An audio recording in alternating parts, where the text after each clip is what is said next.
سلام له خورشید د 1 بجې خبرونو ته ښه راغلاست. د ننګرهار په غني خیلو ولسوالۍ کې په یوې چاودنه کې یو کس وژل شوی او 10 نور ټپیان دي. دغه پیښه نن سهار نږدې 10:30 بجې په شیرګړ بازار کې په یو موټر کې د ځای پر ځای شوي ماین د چاودنې له امله رامنځته شوې ده. د ننګرهار د والي ویاند زیاتوي د دغه پیښې وژل او ټپیان شوي کسان ولسي وګړي دي.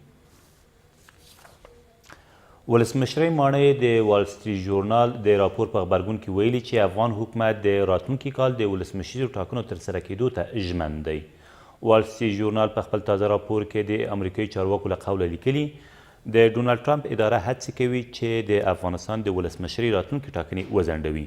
د امریکا حکومت لا تر اوسه په دې اړه په رسمي توګه څه نه دي ویلي، خو د افغان ولسمشر ویاند وایي د ملي یووالي حکومت د اساسي قانون له مخې او د ټاکنو خپلواک کمیسیون له لوري د اعلان شوې نیټې چې د راتلونکي کال د وري 11 ټاکل شوې د ولسمشریزو ټاکنو ترسره کېدو ته ژمن دی.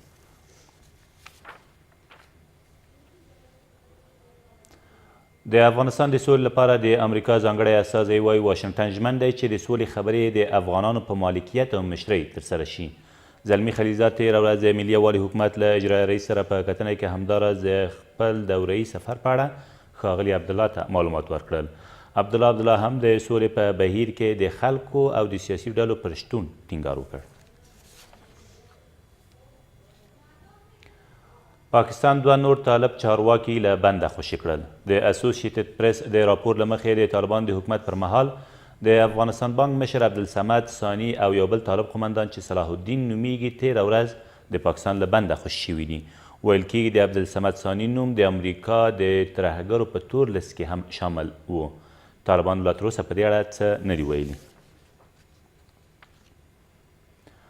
او د بغلان پولیسو په دغه ولایت کې د نشهیي توکو د لیږد په تور د یوه کس له نیولو خبر ورکړ. دغه کس چې 80 کیلوګرامه تریاک او چرس یې په یو باروړونکي موټر کې په خنجان ولسوالۍ کې ځای پر ځای کړي وو او غوښتل یې هغه مزار شریف ښار ته ولېږدوي، خو تر هغې مخکې تېره شپه د پلخمري ښار په شمق سیمه کې نیول شوی دی. د بغلان امنیه قمندان زیاتوي په دغه موادو کې 15 کیلوګرامه تریاک او 11 کیلوګرامه چرس شامل دي. 75 کیلوگرم تریاک است و 11 کیلوگرم چرس خام از خنجان بارگیری میکنه و به استقامت پلخمری در حال حرکت می باشه.